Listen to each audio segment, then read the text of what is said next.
না, কথার মাইন্ড করে না, অন্যদিকে নেন না। অর্থাৎ মানুষ ভালো রাস্তা দিয়ে অন্য রাস্তার মধ্যে বেশি ঢুকছে। ভালো রাস্তার চাইতে অন্যায় রাস্তার মধ্যে মানুষ বেশি ঢুকছে। কথাটা বিশ্বাস করলে পারেন, নয় আপনি পরীক্ষা করে দেখতে পারেন। কারণ নামাজের সময় হয়েছে, নামাজ পড়া যখন আযান হয় সব মানুষ কিন্তু এলাকায় থাকে মসজিদে আসেন কি আছে নাকি? কারণ সব মানুষ এলাকার ভিতরে আছে, কিন্তু মসজিদে আসা তো 10 জন 20 জন 50 জন 100 মানুষ আযানটা শুনতে আসতে পারে। 20 জন মানুষ নামাজে আসলো, 80 জন নামাজে আসলো না। এবার আপনারা বুঝেন ভালো সংখ্যা বেশি না খারাপের সংখ্যা বেশি? কার সংখ্যা বেশি? এই জন্য ভাই আল্লাহ মিনাজ যুলুমাতি ইলান নূর, আমি আল্লাহ তাআলা অন্ধকার থেকে আলোর দিকে নিয়ে যাই।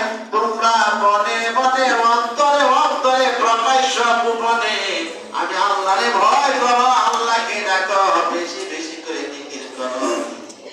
তোমার অন্তরটা যত পরিষ্কার হবে আমি আল্লাহ তত তোমার ভালো কাজ অগ্রসর করবো। বলেন সুবহানাল্লাহ।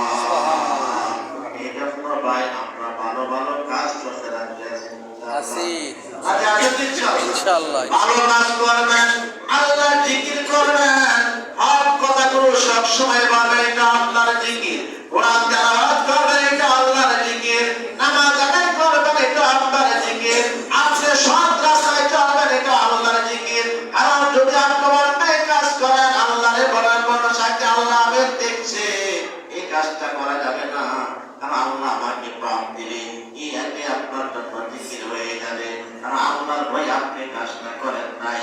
আপনার মানুষ গাঁজা খা, আপনি খান নাই, কারণ আল্লাহর ডর নাই। অনেকে মদ খা, আপনি খান নাই, কারণ এটা আল্লাহ নিষেধ করেছেন।